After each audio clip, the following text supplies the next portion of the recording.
Shaolin woke up feeling dizzy, like his head hadn't caught up with the rest of him yet, lagging harder than a bad connection.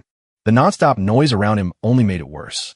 He frowned, wondering why it was so loud, and looked around, trying to make sense of things. All he could see was a huge hall packed with strangers. As his vision slowly adjusted, he realized just how massive the place was. The entire space looked sleek and futuristic. Definitely not his bedroom, not even close. He stood there completely confused, asking what was going on and who all these people were. The thoughts circled in his mind again and again. This wasn't his home. Had he been kidnapped, or was this some absurdly realistic dream? Then something stirred in his memory. He pressed a hand to his head as it resurfaced, recalling that it had all started with a letter. Shaolin had graduated not long ago. Instead of jumping into a typical job, he spent his time gaming under the name God Shah. Known for turning matches around at the last second like some last-minute miracle worker, his fans loved it. The control, the timing, the almost smug certainty in his plays until he found something more stable. He made money by boosting accounts in games. After finishing another match and announcing he was done for the day, he stretched in his messy room. His life was simple, snacks within arm's reach. His phone never far, and endless gaming sessions. His father, however, wasn't impressed. The man had angrily said he couldn't believe he ended up with a son like him. Real supportive, that one, wanted to prove he wasn't as useless as they thought. Shaolin moved out, determined to show he just hadn't found the right path yet. But less than 2 days after moving, things got strange. Late one night, someone knocked on his door. When he opened it, he saw a delivery guy who looked suspiciously out of place, like a background character who knew too much. The man handed over a package with a smirk and said it was for him. The moment Shaolin opened it, black energy burst out. A glowing system screen appeared, informing him that he had been accepted into Dawn Academy as a preparatory freshman. It confirmed his identity and announced that forced teleportation would begin. Before he could react, the letter disappeared, and he realized he'd been dragged into something he definitely hadn't signed up for. Now, back in the hall, Shaolin was still trying to process everything. He stood there sweating slightly and holding his head when someone spoke nearby. A tall man with a scar across his face and a sword on his back looked down at him and commented that he was finally awake. His tone carried a faint edge of mockery, like he'd seen this exact scene too many times. He added that Shaolin must have a pretty weak body if he'd been lying there for over 3 hours, and asked if he had been planning to sleep forever. Shaolin blinked up at him, still dazed. Great first day in wherever this was, and he was already being judged by some scary bastard with a sword. Around them, the other students were just as confused and angry. Some demanded to know where they were, while others shouted that this was kidnapping and insisted on being let out. A few even threatened to call the police, as if that would somehow fix all of this. The noise quickly spiraled out of control. The scarred man looked fed up. He clicked his tongue and grabbed his sword. In one swift motion, he drew it. A surge of purple energy shot forward with a thunderous sound, sending a shock wave across the hall. The freshman panicked and scattered as he shouted for them to be quiet. That display was more than enough to silence everyone. He looked down at the group with clear annoyance, muttering that every batch seemed to have people like this. He complained about the recruitment department, saying they must be doing nothing all day. He announced that since someone had woken up late and wasted their time, he would keep things brief. Shaolin could only stare back, still trying to figure out what kind of situation he had just been thrown into. The scary bastard with the scar finally introduced himself, saying his name was Qinwan, and that he was the counselor for freshman year, class 7. Like that alone should settle everyone down. He told the crowd they were the chosen ones brought here to undergo intense training, build strength, toughen themselves up, and eventually qualify to enter the new world. The reaction was immediate. Some students questioned what he meant by that, while others openly wondered if this guy was insane. Before anyone could get carried away, he cut it off, saying the nonsense was over and ordering them to take out their credentials because the potential assessment was starting. Shaolin watched quietly, already thinking things through. Counting himself, there were at least 200 people here, which made it clear this wasn't some ordinary kidnapping. He looked around the futuristic hall again, wondering what this place was and whether he was even still on Earth. The whole new world idea sounded more like some kind of alien migration plan to him. He then watched as the first student stepped into a glowing pod. Shaolin figured this potential assessment sounded a lot like checking character stats in a game. The machine beeped and displayed complete. Qinwan glanced at the result and immediately dismissed it, saying a total attribute value of 24 was trash and telling them to move on. The next student did slightly better. Qin Chuan admitted 32 points looked decent and even showed a hint of excitement, but it faded quickly. He complained that the overall average was still too low and that only 1 or 2 people were worth noting. He muttered about reporting this to the principal and told the recruitment department to stop picking people out of a garbage dump before calling the next person. When it was Shaolin and LT, Unk and GT's turn, he stepped into the pod and the machine started beeping, but it didn't stop. Seconds passed, then more. While everyone else had finished in under 10 seconds, he had been standing there for nearly a minute. Even Xinhuan began watching more closely, clearly expecting something unusual. Finally, the machine gave a loud beep complete. Shaolin let out a breath, thinking it was over. Xinhuan called him over to check the results, and the moment he saw the screen, his expression changed completely. The system displayed name Shaolin. Strength 2, Agility 2, Intelligence 2, Constitution 3. Xinhuan stared, then muttered in disbelief that the total was 9. He covered his eyes, saying he hadn't seen stats this bad since his own early days at Dawn Academy. He turned to Shaolin and called him a rare piece of trash, saying it was the first single-digit start he had ever seen. Shaolin felt his temper rise and thought that if Xinhuan was so capable, he might as well send this trash back home. Xinhuan simply sighed, disappointed that his brief anticipation had turned into what he called a true loser. Standing there, Shaolin heard that word echo in his mind. It brought back memories of his family looking down on him. From childhood to now, no matter where he went, he was always labeled the same way. A faint purple glow flickering in his eyes, wondering if he really couldn't escape that label. Even here, Xinhuan held up a gold identity nameplate and said that with those attributes, entering the test would be suicide, and giving it to him was a waste. He tossed it aside carelessly. Shaolin caught it. He straightened and said that whether he was a loser or not wasn't decided by a single number, adding that he would try it himself no matter what. Xinhuan smirked and said he would be waiting to see how reality hit him, warning him not to lose his nerve during the test. As he turned away, a girl asked about the gifted students he had mentioned earlier. Xinhuan gave a short chuckle and explained that they were the lucky ones practically supported by fate itself, the guaranteed survivors of the new world and the destined strong. He told the rest of the class to focus on passing the entrance exam first.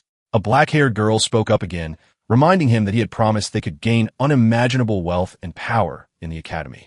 The atmosphere shifted as the weight of that promise settled over the group. The black-haired girl with glasses wasn't just standing there looking composed. She wanted answers.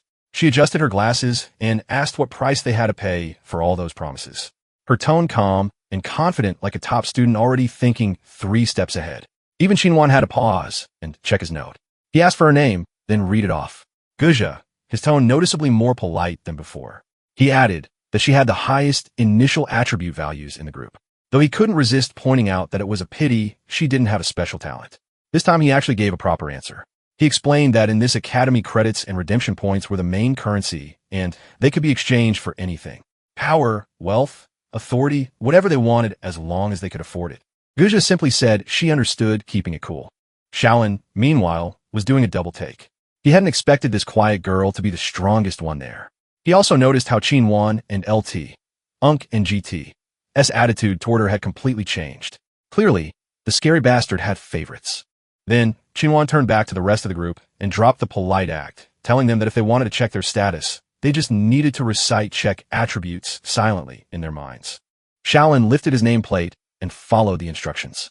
A soft beep sounded and a glowing interface appeared in front of him, laying everything out.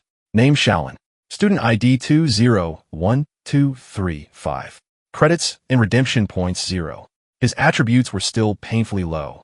Strength 2, Agility 2, Intelligence 2, Constitution 3. Both his physical and magical attack ratings sat at a depressing F-. Then came the part that made things worse. His natural lifespan was listed as 83 years. At 23, that left him with 60 years remaining. But there was a warning. Every time he died, 10 years would be deducted. Once it hit 0, that was it. Shaolin froze, staring at the screen as he processed that detail. Around him, the others were reacting just as badly. Some panicked, saying their remaining lifespan was already dangerously low. Others realized that dying even once could mean the end. A few tried to deny it, arguing that something like lifespan couldn't possibly be measured. As Shaolin was still taking it in, a sudden beep-beep rang in his ears. A new system window popped up. It informed him that an abnormal fluctuation had been detected and that a hidden talent was being unlocked. That caught him completely off guard. He thought there was no way someone like him would have a hidden talent. Looking around, he noticed no one else reacting, which made it clear the notification was meant only for him. The system began analyzing, though parts of it came back as unknown. No matching name, no matching level in the database. After a moment, it finished. The results showed that his learning efficiency was greatly enhanced even at level 1. The passive effect boosted his ability to learn any skill to full efficiency, while the active effect allowed him to replicate any frank ability for 3 minutes. There were limits. He couldn't copy other talents, and the ability could only be used once every 7 days. Since the system couldn't identify the talent, it prompted him to name it. Shaolin thought it over briefly. It improved learning and allowed copying. Simple enough. He decided not to complicate things and chose the name Academic Genius. The system accepted it. Purple energy flared around him as the name was processed. The display updated talent name Academic Genius Level LV1. It began assessing the rank. The energy intensified and the result appeared. SS Rank Talent. Shaolin stared at realizing how far above normal that rank was. It also meant Qinwan hadn't detected it earlier during the assessment. Not far away, Qinwan was still busy yelling at other students, completely unaware. Shaolin and LT, Unk and GT. S expression shifted into a small, confident smirk. He thought that an SS class talent might be exactly what he needed to survive here. The label of loser didn't seem so fixed anymore. In his mind, God Shao was back in play. The student with only 9 years left was visibly panicking, doing the math in real time and not liking the result. He asked what that lifespan actually meant, wondering if losing 10 years per death would just drop him straight to 0. He even asked if this whole thing was some kind of bug. Qinwan didn't bother explaining gently. Instead, he smacked the guy on the head and called him an idiot, making it very clear that yes, if he only had 9 years left, dying once would mean immediate permanent death. Then surprisingly, he said they were stupid for thinking this was bad news. He explained that outside the academy, people lost lifespan every year just by living, and once they died, that was it. No second chances. But here, lifespan wasn't just a countdown. It was a resource, a currency, something they could earn back. By completing missions and exchanging points, they could increase their strength and recover lost years. He pointed out that power, knowledge, wealth, and even lifespan were all within reach. In theory, as long as someone had enough credits, eternal life wasn't impossible. Guja adjusted her glasses and asked whether this rule applied everywhere or only inside the academy. Qinwan answered that once they became students, the rule would apply as long as they were on Earth. Then he abruptly ended the discussion, announcing that the entrance test was starting and ordering everyone to stay where they were. A system prompt appeared, stating that teleportation was being prepared and that a countdown had begun. The numbers ticked down, 3, 2, 1. As it hit 0, purple flames erupted across the hall, swallowing the students in a flash of light. In an instant, they were gone. Qinwan was left standing alone in the now empty hall. He clicked his tongue and muttered that this batch didn't have a single talented student, complaining that his evaluation score would probably suffer. He rubbed his head, clearly irritated by his luck. Then a loud laugh echoed through the hall. A man in a black t-shirt and camo pants walked in, casually smoking a cigar. He greeted Qin Xuan loudly and started bragging that his own class had produced 2 talented students, 1A rank and 1B rank, and even someone with initial stats over 40. Qin Xuan dismissed the bragging, saying stats alone didn't mean much, and that talent was what really mattered. He mentioned hearing a rumor about a double S-rank freshman from Eagle Country the previous year. The other counselor laughed it off, saying that rumor had already been debunked since there was no record of it in the central database. He added that even S-rank talents were extremely rare. Qinwan agreed, remarking that there couldn't be many in the world, completely unaware that an SS rank anomaly had just been sent into his own test. Meanwhile, deep inside the goblin nest, the air was thick with a sickly green fog. The students reacted immediately, gagging and covering their noses as they complained about the smell. Shaolin stood among them, noticeably less affected, focusing instead on his system screen. The mandatory mission was straightforward. Escape the forest within 1 hour and reach the safe zone. The reward was 10 credits and 100 exchange point. There were also optional missions. Kill 5 goblins or take down the Goblin King for higher rewards. To prepare them, the system distributed a pre-student tent exclusive gift pack, each containing a random weapon. Then another notification appeared, clarifying that there would be no death penalty during this test. The mood shifted instantly. The earlier panic gave way to excitement now that dying didn't carry consequences. Shaolin opened his gift pack and received a novice staff with an F-rank magic rating. It came with a skill called Energy Ball, which consumed mental power. At the same time, he unlocked basic wand mastery. He observed that the system felt very similar to the games he used to play. Skills, stats, progression, all of it. Gripping the staff, he watched as faint purple energy began to gather at the crystal tip. With that, he seemed ready to start taking things seriously. Shaolin decided to test his new weapon and fired a bolt of purple energy from the crystal tip. The blast hit the ground and left behind a small, smoking crater. A system notification popped up informing him that his basic wand mastery had gained 2 EXP, bringing it to level 1 with 2% progress. He quickly realized that actually using a weapon increased experience points, with his SS rank talent boosting his learning speed. He figured he could level skills much faster than everyone else. Then reality kicked in. A sharp pain shot through his head, making him grit his teeth. He realized his stats were too low. His mana pool was tiny, and he couldn't sustain this kind of casting. A warning appeared, stating that his current mana was insufficient, and he couldn't use Energy Ball anymore. Nearby, a muscular guy was swinging a massive blade like a maniac. He loudly bragged that he had unlocked basic heavy sword mastery, and that each swing gave him 1 EXP. Shaolin observed that using a specific weapon unlocked its corresponding skill. For a moment, he considered that if simply swinging a weapon granted experience, they could just stay here and grind endlessly. But he dismissed that idea just as quickly. Random swinging wasn't efficient, and the stamina cost for normal people would be too high. The time limit on the mission clearly existed to prevent that kind of behavior. He concluded that switching to a physical weapon might be a better choice for now. Just then, someone approached him. Guja spoke up, asking if he wanted to trade weapons. She admitted she didn't know much about games, but she understood that magic came with a cost, likely tied to mental power or intelligence. She believed the wand suited her better and implied that Shaolin might need something more practical. Shaolin introduced himself, and they agreed to exchange weapons. He handed over the staff and received a novice dagger in return. A system message confirmed the weapon, noting its F-rank physical attack, and that he had already unlocked basic dagger mastery at level 1. He tested the dagger with a quick swing and found it much easier to handle. He also realized that having a teammate would make passing the test much smoother. He turned back to Guja and started to ask if she wanted to team up. Before he could finish, a loud voice interrupted. Wang Dalin stepped in, confidently suggesting cooperation, but only to Guj Xiaoya. He completely ignored Shaolin, boasting that his strength, constitution, and agility were all above 10 points. He asked if he didn't look like a much safer choice compared to what he called a pretty boy standing nearby. Shaolin muttered under his breath that high stats weren't everything. Guja looked at Wang Dalin for a moment, then calmly said she wasn't interested and walked away. The surrounding students reacted instantly, laughing at the rejection. Wang Dalin's face turned red as he snapped his head around, looking for someone to blame. His attention quickly locked onto Shaolin. He walked over and shoved him, demanding to know what he was looking at.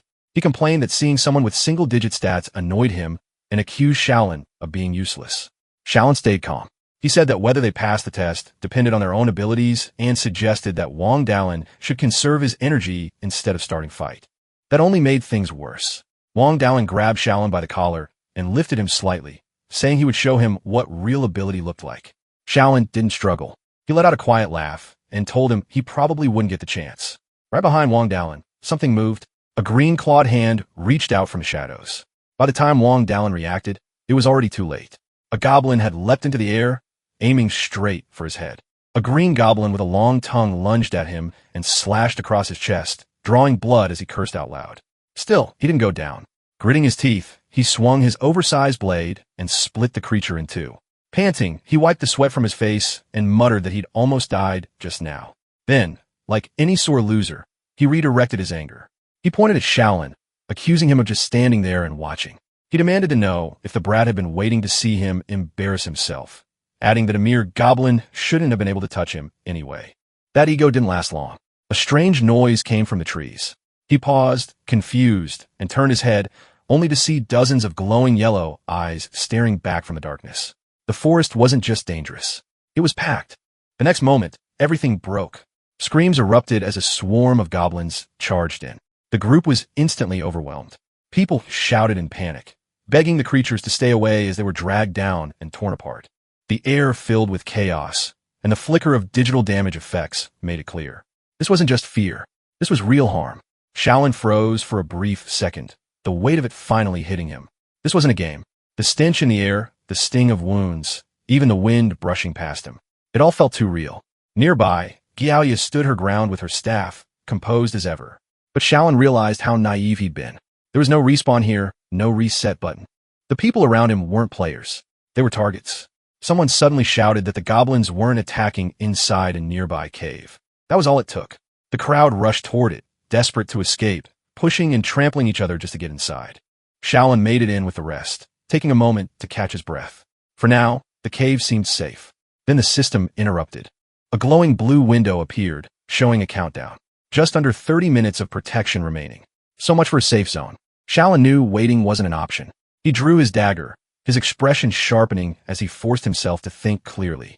He started practicing his swings, striking the air repeatedly and focusing on form and force. A notification popped up, confirming that his basic dagger mastery had gained experience. It was slow, but it proved his theory. Experience only came from proper movement and effort, no shortcuts. He checked his stats again and grimaced. With strength at 2 and constitution at 3, he was barely holding on. Every swing had a count. Time passed, and the countdown dropped into the final minute. The warning turned red, signaling that the cave's protection was about to expire. The remaining students began to panic again. Some complained that the mission was impossible. Others argued that ranged weapons were useless against fast enemies. The tension was rising fast. Guja, however, stayed calm, watching Shaolin from the side. As he paused to catch his breath, she spoke, saying that what he was doing was meaningless.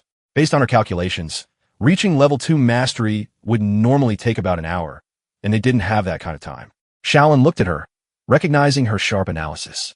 She continued, stating that reaching level 2 within the remaining time was impossible, but Shaolin just smiled slightly.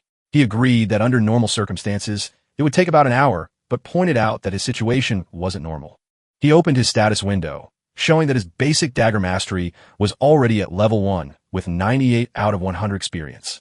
He was only a step away. Guja looks genuinely surprised, her eyes widening behind her glasses as she realizes Shaolin caught her watching him. "You knew I was observing?" she asks, her voice a mix of curiosity and caution. Our boy just shrugs it off with a casual smile. "It's just like gaming," he explains. "You have to read the guide before pulling the mob." He's treating this death match like a Friday night raid, but the genius girl isn't amused. "I don't play games," she replies flatly, to which he can only offer a dry. "I can tell." After a momentary silence that's just a bit awkward, Guya decides to share the goods. According to her observations, these goblins are basically bottom-tier trash, probably Frank standard. Their attack and defense are pathetic, and their weak points are exactly where you'd expect. The head and the heart. As long as you overcome fear, one-on-one isn't hard, she notes. Shaolin looks out at the rest of the group, most of whom are curled up in the fetal position or shaking like a leaf. Yeah, he muses. This mission isn't actually hard. Everyone is just scared stiff. It's a harsh truth, but in a world like this, if you lose the courage to fight, you've already lost the game. With the cave's protection timer ticking down to its final 2 minutes, the duo prepares to make their move. "Time to go out," Shaolin says, gripping his dagger. Guja nods, adding that they can't just spend the whole mission running away. But as they head for the exit, they're blocked by the resident tough guy in the black shirt. "Wait, where are you going?" He barks, clearly not liking the idea of the brains leaving his side. He ignores Shaolin entirely and focuses on the girl. "Guja, party up with me. With our stats, we can definitely kill our way to the destination." He then shoots a nasty glare at our protagonist, adding, "Bringing this trash along is just going to get us killed." Guja doesn't even blink. She's already thinking 3 steps ahead. "Reaching the safe zone required by the mission isn't difficult," she says calmly. "The difficulty and the biggest payoff lie with the Goblin King." The tough guy looks at her like she's grown a second head. The Goblin King is just an optional mission. Besides, up until now, that damn thing hasn't made a sound. He leans in, his voice rising in frustration. "We might not even be able to do the basic surviving part, and you're thinking about a hidden mission." But Gaia is convinced that if the mission exists, it's beatable. She starts theorizing about a trigger mechanism. Maybe it's time-based student headcount, or most likely the number of goblins killed. Shaolin chimes in, expertly ruling out time and student count since the school wouldn't leave them with 0 time for a boss fight, and there are already too few people left for that to be the trigger. The most likely cause is the kill count. He concludes with a confident smirk. A terrified girl with a bow interrupts, asking why they even need to fight the boss. "Can't we just complete the mandatory mission?" She stammers, her voice trembling. Shaolin turns to the group, his expression turning serious, because there's no penalty for losing this test, but winning is a huge profit. He argues to him, running away isn't survival, it's a huge loss. He asks them if they really think they'll get another chance to earn credits with 0 risk once school actually starts. Since there's a chance to get more credits and exchange points, why not go all out and try? The logic starts to sink in, and even the scared students begin to realize that since they won't really die, they might as well risk it. The tough guy is still trying to play the alpha. You're really going to listen to this weakling? He sneers. See clearly who the carry is. My initial stat value is 32. He doesn't even get to finish his brag before Gaia shuts him down. 32 points. That's just slightly better than an average person, she says dismissively. He rages, demanding to know how high her stats could possibly be. She adjusted her glasses, her voice cold and sharp. 46 points. Now, can you please shut up? The silence that follows is deafening. The tough guy looks like he's just swallowed a lemon.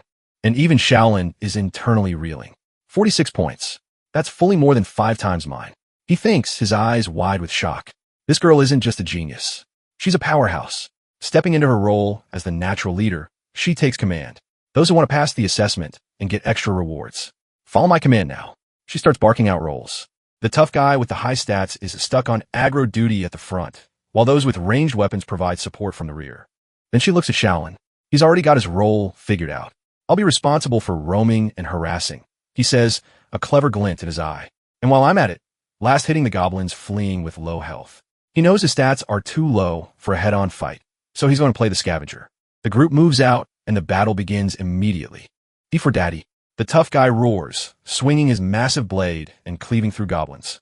Behind him, the archer girl pulls her string taut and lets an arrow fly. It's chaos, but it's organized chaos.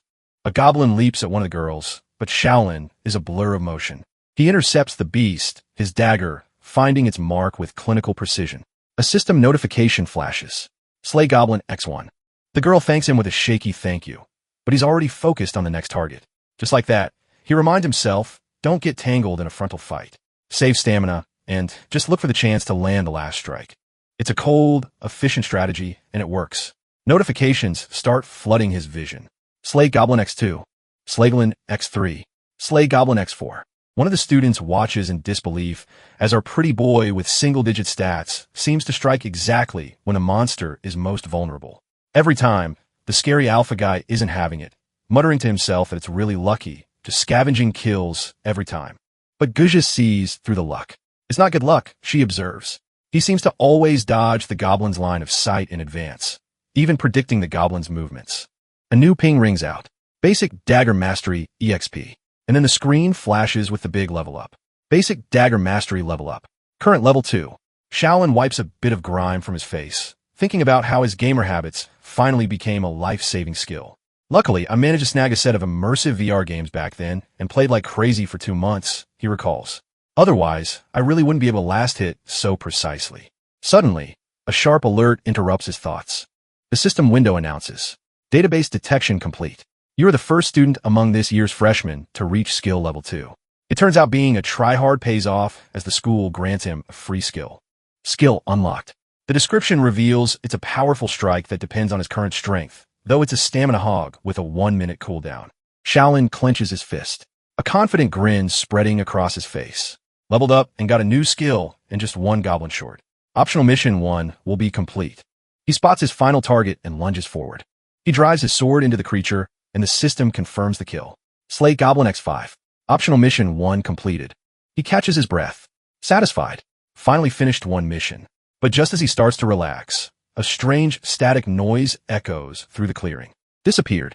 The alpha guy stammers, watching in confusion as a nearby goblin literally dissolves into digital pixels. Hey, what's the situation? The disturbance intensifies as a massive announcement box takes over the sky. Goblin population reduced by January 3rd. Hidden conditions now met. Activating boss. A shadow, so massive it dwarfs the trees, begins to loom over the battlefield.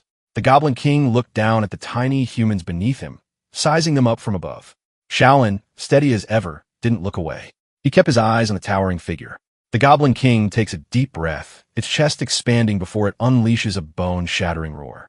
A massive sound wave ripples through the clearing, physical enough to distort the air. The archer girl from before claps her hands over her ears, her face contorted in pain as she cries out, "This sound wave, my eardrums are going to burst." Even our stud protagonist and the brainiac Guja are forced to squint against the sheer pressure of the scream. As the dust settles, a red system health bar flickers into existence above the monster, and it's absolutely massive. The text confirms the nightmare. Dungeon Boss Goblin King. The absolute unit stands there, steam hissing from its fanged M, looking every bit like the final boss of someone's worst nightmare. Our guy notices that the smaller goblins have completely vanished, leaving them alone with the big guy. The survivors are losing it. One student stares at the screen in pure despair, shouting, "Are you kidding me? Its health bar is longer than my lifespan. How am I supposed to fight such a terrifying monster?" Another guy decides he's had enough of this Super Magic Academy experience, yelling, "I quit. You guys fight it yourselves." As he turns tail and runs into the woods, our protagonist reaches out, shouting a warning, "Don't run around." He's realized something critical about the boss's mechanic. He notes that these goblins have a specific trait. Their field of vision is tiny, but their sense of smell and hearing are extremely keen. We see the Goblin King's ear twitch as it tracks the sound of the fleeing student's footsteps. Its glowing yellow eye locks onto the coward. Our guy grimaces, knowing that the student's actions just painted a massive target on his back. Meanwhile, Wang Dalan, that scary bastard with the giant sword, isn't ready to give up his carry status. He barks at the remaining survivors. "What the hell are you afraid of? We have numbers. We can pile on and kill it." With a roar of his own, he leaps into the air, hoisting his massive blade high. "Big guy, take this blade." He swings with everything he's got, but the Goblin King doesn't even flinch. It just watches him with one bored glowing eye before delivering a casual point-blank punch straight into Wang Dalan's gut. The impact is brutal.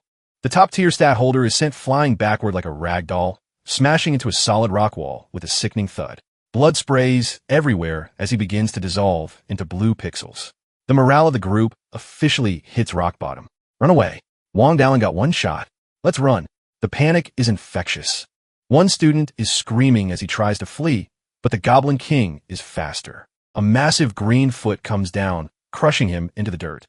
The boss begins a full-on rampage, swinging its oversized club to smash another student like a bug. It turns its attention to another girl who is frozen in terror as the shadow of the club falls over her. Suddenly, a bolt of purple lightning streaks through the air. Gaia fires a blast from her staff, but it only clips the monster's arm. The health barely moves. She bites her lip. Frustrated, miss hitting the limbs causes damage fall off. We have to hit the vitals. The hot chick looks around at the absolute chaos. She reveals her inner thoughts. According to my original plan, the others would hold off the Goblin King while the other ranged attackers and I deal steady damage from the back. As long as everyone works together, we should be able to kill the boss before we run out of mental power. She watches the survivors scatter in every direction, dropping their weapons as they flee. But now the formation has scattered. My plan was still too idealistic. She stands alone, a tiny figure before the towering green mountain of muscle. The Goblin King raises its club, its yellow eyes locked onto the girl who actually dared to sting it. Suddenly, a voice cuts through her despair, shouting, "Are you an idiot? Run!" Her eyes widen in shock as she realizes she's about to be the next pancake. Just as the Goblin King swings his massive club, Shaolin dives into action. He slides right under the lethal strike. The club slams into the ground behind him, shattering the earth and leaving a massive crater where he stood just a second ago.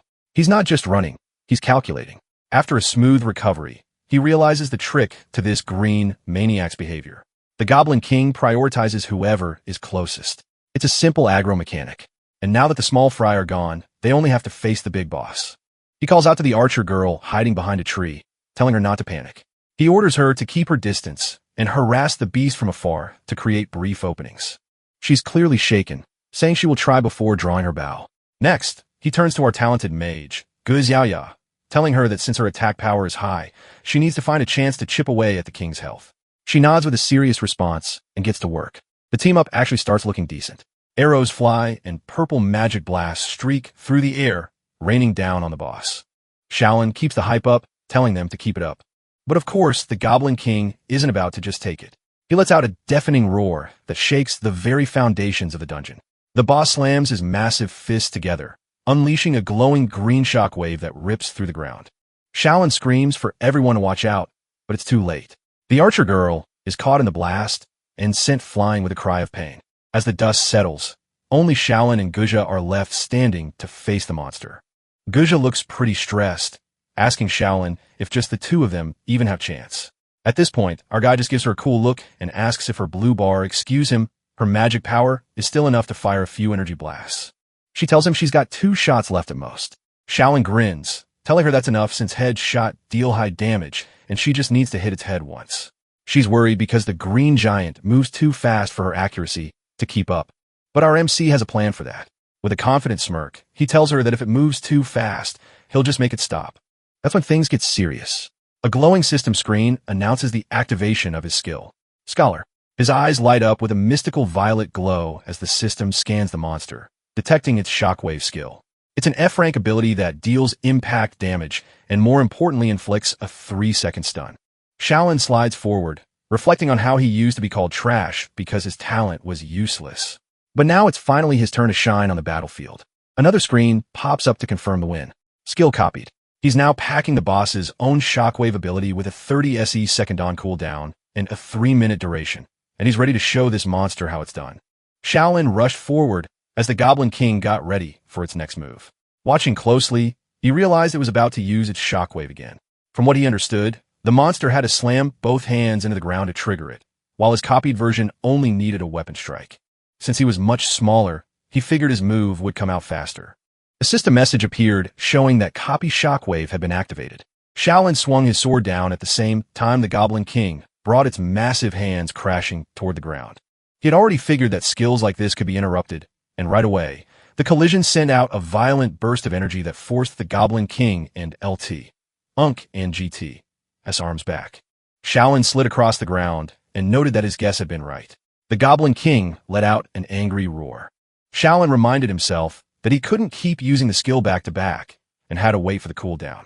The system showed 22 seconds remaining as the monster kept attacking without slowing down. Out of nowhere, a huge purple blast of magic slammed straight into the Goblin King's chest.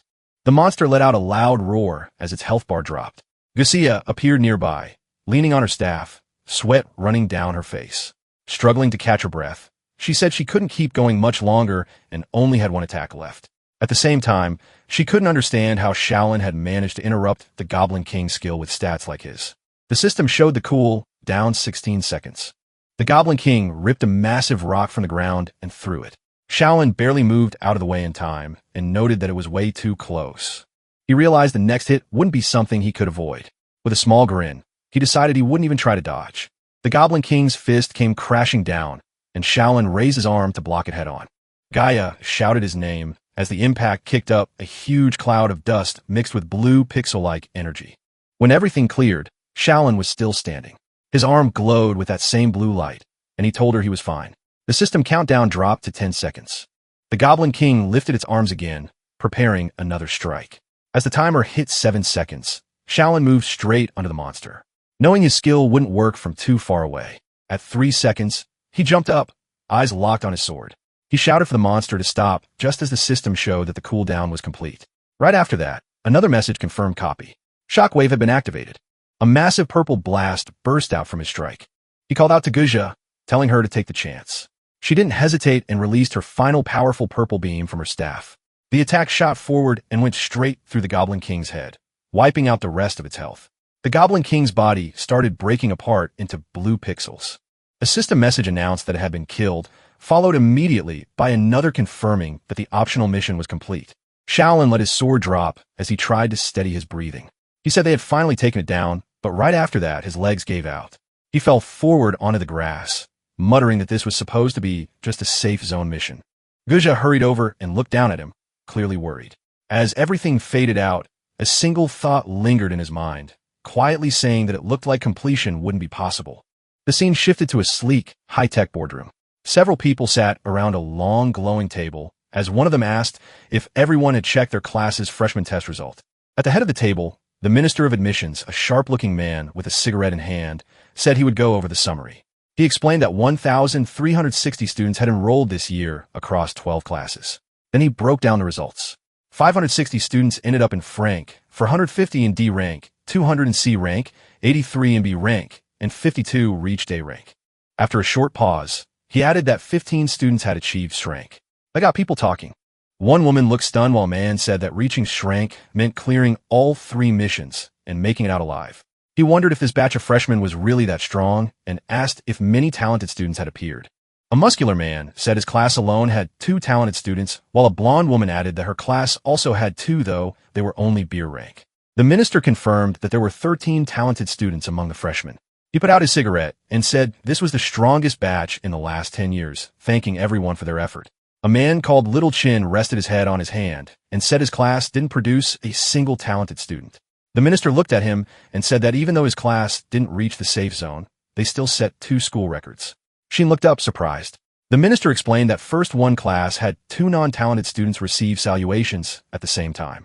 Then he added that one of them broke the record for the highest intelligence stat since Dawn Academy was founded. The room went quiet as he added one more detail. The lowest overall stat record had also been set. He pointed out that both of these completely opposite records came from the same 2 students in Shin's class who got shrank. A display appeared showing their stat chart. One clearly belonged to Guja with an intelligence stat far beyond the chart's limits, while the other showed Xiolin and LT, Unk and GT. S extremely low stats, with his highest being just a 3 in Constitution and everything else sitting at 2. The minister said this situation had even caught the principal's attention. A system message appeared. The entrance test had ended and teleportation was being prepared. In the next moment, Shaolin appeared in a clean white hallway. He looked at his hands and said he actually made it, noticing that all his injuries were gone. A system screen showed up in front of him with his details. His name, student ID, and mission result. All 3 objectives were marked complete. Reaching the safe zone, killing 5 goblins, and defeating the Goblin King. His final evaluation was S along with 40 credits and 800 exchange point. Xiaolin stared at it confused. He said he didn't remember completing the first mission since he had passed out earlier. As he reached out to the screen, he noticed Guja walking away in the distance and wondered if she had been the one who brought him to the safe zone. Someone called his name. He turned and saw the archer girl waving as she ran over. She thanked him and Guja, saying she wouldn't have gotten an A evaluation without them. Looking a bit down, she admitted she felt useless since she got taken out by the boss's shockwave after effects. Then she asked if they managed to defeat the Goblin King. Shaolin gave a small smile and said they did. She lit up and said she knew they could do it. Just then, a large man bumped into Shaolin and reacted with a quick ow before looking annoyed. He said it was nothing but luck and added that with stats like Shaolin and LT, Unk and GTs, he would have been done for countless times if he hadn't relied on Guja the whole time.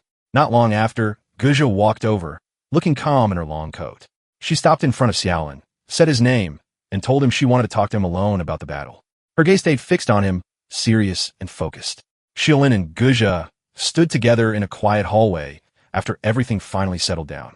Shaolin thanked her for what she did during the safe zone mission, but Guja kept things simple, saying it was just a mutual effort to get the best rewards.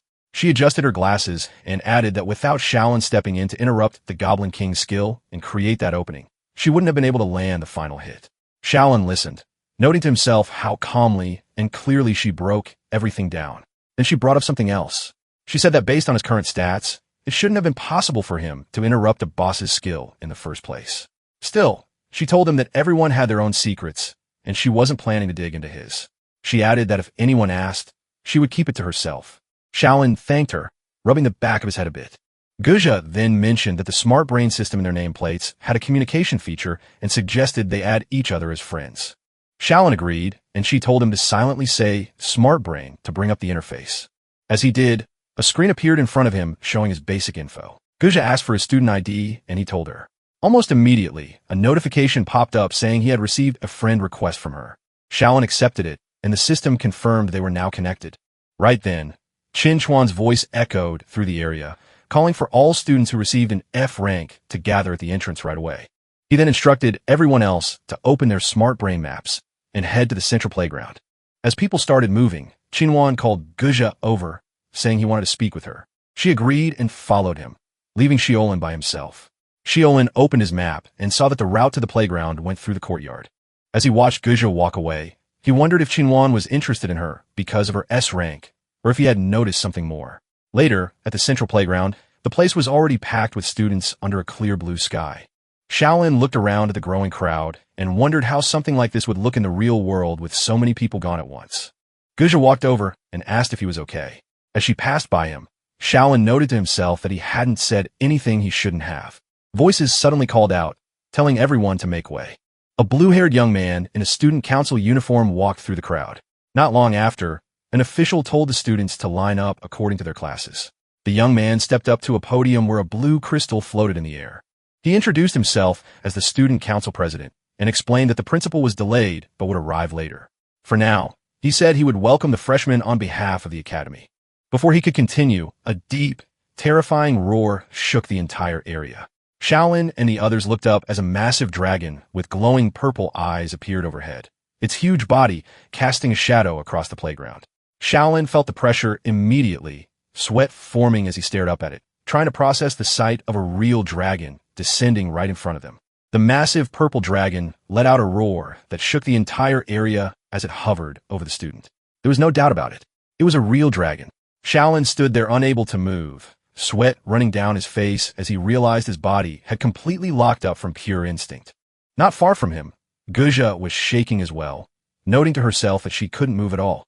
The dragon slowly descended and landed near the podium where the student council president and the staff were waiting. Sitting on its head was an old man with white hair and a long beard. He casually apologized to the students, saying he got held up on the way and almost arrived late.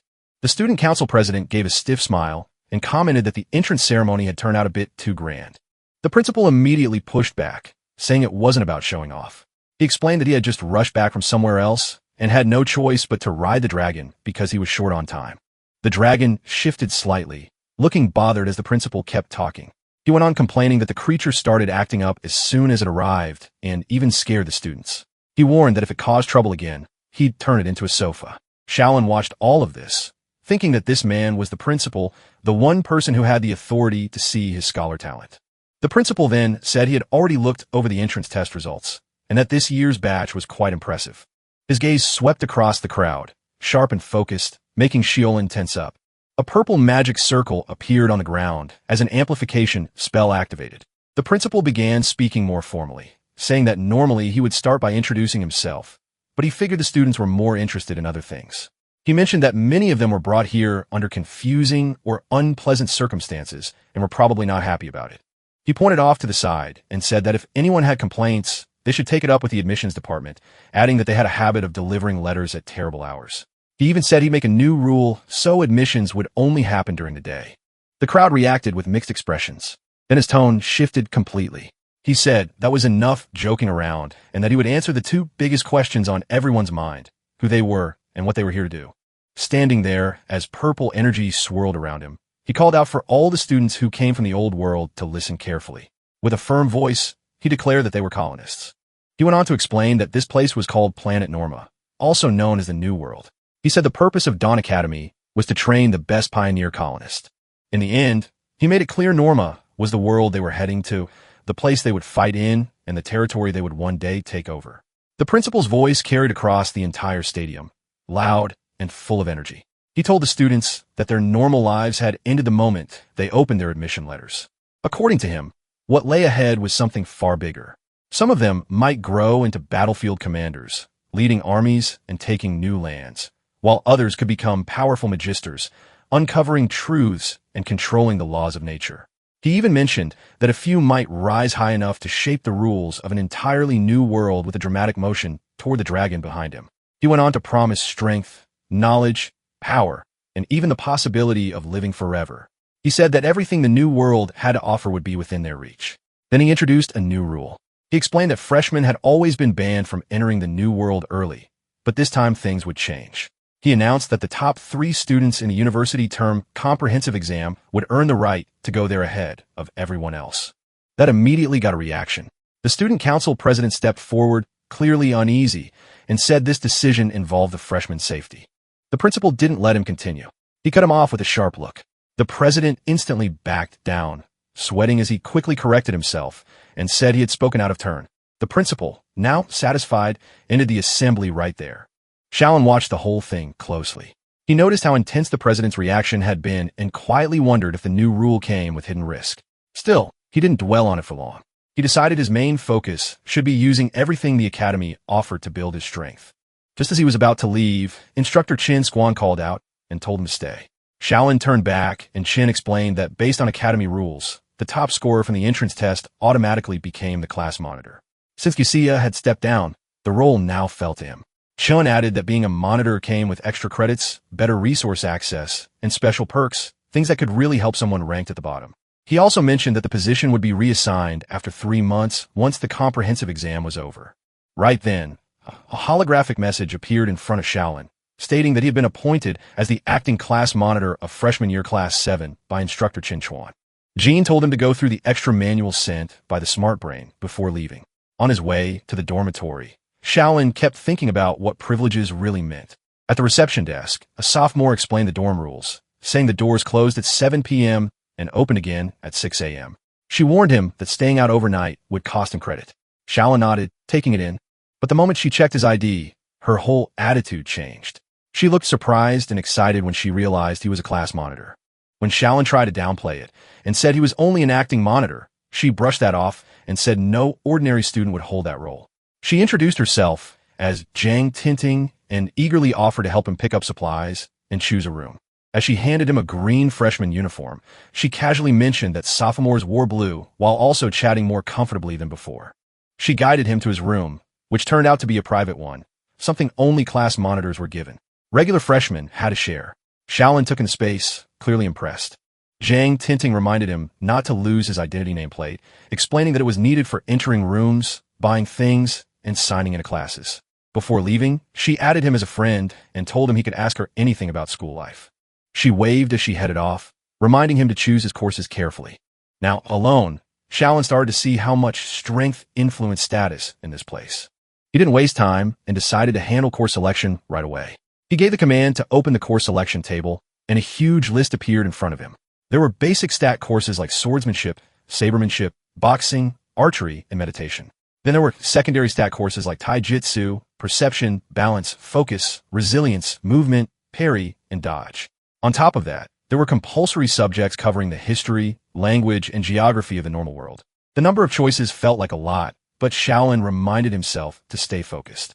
He knew the required courses were fixed, and he had to pick one main combat course along with 3 secondary ones. He relied on his scholar talent, knowing it could make up for his weak stats. He thought it through carefully. Since his talent boosted learning speed, he decided to lean into that advantage. He chose basic swordsmanship for its flexibility, basic TU to help him stay alive in fights, and basic meditation to strengthen his mental focus. Once he confirmed everything, a blue screen appeared, letting him know the selection was complete. The next day, Shaolin showed up at the swordsmanship training ground. He swung his sword at a wooden training post, putting effort into each strike. A system message appeared, showing that his swordsmanship experience had increased. As he kept practicing, he began to understand that the strength of a proper slash came from the waist, not just the wrist. The moment he picked that up, his talent activated. Another notification appeared, saying his learning efficiency had doubled. A faint blue glow surrounded him as he continued training, improving much faster than before. With his talent, Shaolin figured out that the power of a strike came from the waist, not the wrist. Once he understood that key detail, his movements became faster, and he trained with much sharper focus. Before long, his swordsmanship reached level 3, and he noticed that he was progressing at almost twice the normal speed. Nearby, another student dropped to the ground, completely worn out, complaining that his arms couldn't handle it anymore. Watching the scene, the instructor, Chung Na, commented that this year's freshmen were even worse than she expected. She then warned everyone that no one would be allowed to leave until they reached level 3 in swordsmanship. One student started complaining that choosing her class was a mistake and said she was way too harsh. Others joined in, pointing out that it usually took at least 3 hours just to reach level 2. Amid the noise, Shaolin called out to Chung Na, getting her attention. He told her that his swordsmanship had already reached level 3 and asked if he could leave early. Hearing that, Chung Na looked straight at him, clearly not convinced. She asked if he was joking with her. In the training arena, Ching Na called Shaolin over, referring to him as that lucky guy with single-digit stats who supposedly rode his teammates' effort to get an S-rank evaluation. She told him that if he wanted to skip class, he should at least come up with a better excuse, making it clear she didn't believe he had reached level 3 that quickly. Shaolin stayed relaxed and told her the data panel could confirm it, even suggesting she check it herself. Ching Na let out a dismissive laugh, saying there was no need to look at boring data. With a faint smirk, she decided to handle it her own way. A red system warning suddenly appeared, announcing that the substitute teacher, Ching Na, had activated Heil teaching permissions. Blue digital code spread through the air and the surroundings began to distort. Another notification followed, informing everyone that the all-system training simulation arena was about to open and telling students to get ready. Shaolin looked around as the training ground faded away. In its place appeared a dark, empty wasteland covered in piles of skulls and bones. Ching Na now stood there in dark armor that looked like it was made from bones. She told him that instead of staring at numbers, it made more sense to test things in real combat. A system message popped up welcoming them to the all-system combat simulation arena. They stood near the remains of a massive skeletal creature. as Qing Na explained that the academy had removed the original rules of the normal world and poured huge resources into building this training space. She stepped closer and told him that while he wouldn't actually die here, everything he felt, including pain, would be completely real. She added that opening this arena had cost her a lot of exchange points. With a simple wave of her hand, one after another, armored skeleton soldiers started climbing out of the earth. Qing Na told the brat to prove his level 3 swordsmanship in real combat, mentioning that these skeletons were about as strong as the goblins from the entrance exam. She then sat down on a throne made of bones. Watching him with an amused smile, she told him that if he managed to clear this dungeon, she'd let him leave class early, not just today, but in the future too. Just then, a heavy blade came swinging toward Shaolin. He moved aside just in time as a system interface appeared, showing the mission details. The undead dungeon had opened, and he could either survive for 40 minutes or take down 20 skeleton soldiers to clear it. Shaolin pressed his lips together, thinking that opening something like this just to check a freshman's level was completely over the top. Another notification appeared saying he had received a fine iron dagger with a low physical attack rating. He tightened his grip on his sword, sweat forming on his face as he understood his options. Either hold out or fight his way through. He chose to fight. He rushed forward and struck a skeleton across the neck. The system updated his progress, showing 1 enemy down out of 20. As he moved, he worked it out in his head. If he targeted weak spots, it would take about 2 hits per skeleton, meaning around 40 clean strikes to finish everything. Getting ready, he moved toward the center of the group. From her bone throne, Qing Na watched closely. She hadn't expected this. She had assumed he would panic, apologize, and ask her to shut everything down right away. Instead, he charged straight in. As she continued observing, she admitted to herself that his movements were actually solid. His steps, the way he used force, and the angle of his strikes, all looked properly trained. It left a strong impression on her. She admitted to herself that he was better than the others, but also noticed that his base stats were still quite low. Then she realized he had chosen swordsmanship and meditation classes to improve those stats. Even with those weak stats, Shaolin had already defeated 13 skeletons on his own. To Qing Na, that alone was impressive. The timer showed 28 minutes remaining, but his stamina was starting to drop, and he ended up taking a hit to the back from one of the skeletons. Seeing that, Qing Na said that was enough and told him to face reality, adding that there was no way he could win like this. She told him to give up and follow her instructions, but Shaolin stayed on his feet, still ready to continue. At that moment, a new skill called Heavy / activated in his system. With a single swing, he took out several skeletons at once, pushing his count up to 16. Qing narrated with surprise and wondered how he suddenly gained a skill like that. Shaolin kept going. He used the attack again and cleared the remaining enemies one by one until all 20 skeletons were defeated. With the last one down, the challenge was complete. Breathing heavily, he looked toward Qing Na, who was still seated on her bone throne. With a tired smile, he told her he had completed the requirement she set at the start of class. Hearing that, Qing Na began to think that a freshman getting an S rank might not have been luck after all. Far away in the council room, the president sat there casually signing papers like nothing was wrong.